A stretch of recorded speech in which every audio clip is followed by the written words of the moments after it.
Hello, I'm glad you stopped by my Mission Africa page because I want to share my testimony with you about how I was called to go minister in Africa.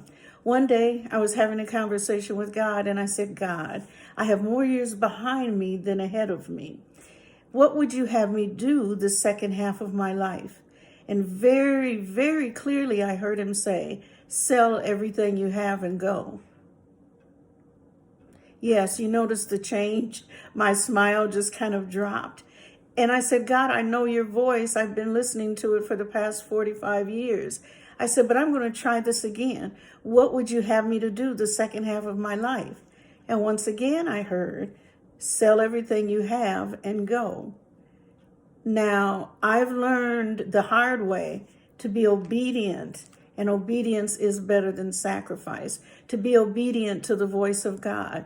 The thing that was difficult for me was not going to Africa. I've always wanted to go to Africa, but it was that I had a new car and new furniture and hadn't had either in years. And now the Lord was telling me to sell everything that I have and go. And so, as difficult as it was that first day to deal with that, the next day I put everything online, and within 2 weeks, everything was sold. Well, without knowing what I was going to be doing, without knowing where I was going to be going, I did know wherever he was sending me what I was going to be doing. And what I was going to be doing is opening an institute of inner healing, a transformational institute on inner healing and deliverance, where I would go to Africa and I would equip men and women called to that ministry. I would equip them and train them up. I also knew that I'd be ministering to pastors. What I didn't know is where I'd be going. And so I finally said, okay, God, where am I going? He said, I'm sending you to Africa. And I'm like, yay, I've been a missionary to South Africa. I still speak a little Zulu. He said, no, I'm sending you to East Africa, to Kenya, to Nairobi. And I said, wait a minute, they speak Swahili in Kenya. I don't know any Swahili. And oh, by the way, Lord, not only do I not know any Swahili, I don't know one person in Kenya. I don't know one person in Nairobi. How was I going to go not to another city, not to another state, but to another country? And how was I going to begin meeting these men and women? This is what I know, is that when God tells you what to do, he provides the way for you to do it. He provides the finances, he provides the people.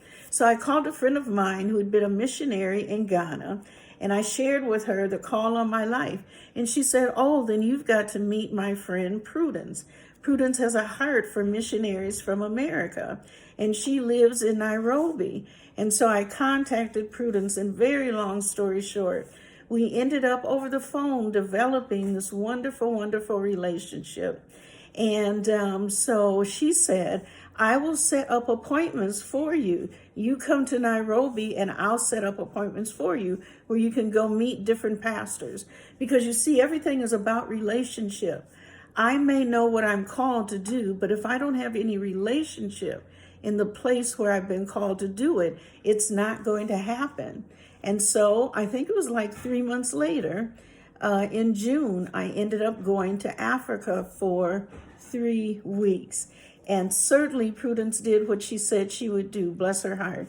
She set up appointment after appointment for me to meet pastors, sometimes in their monthly groups or sometimes on a one-on-one.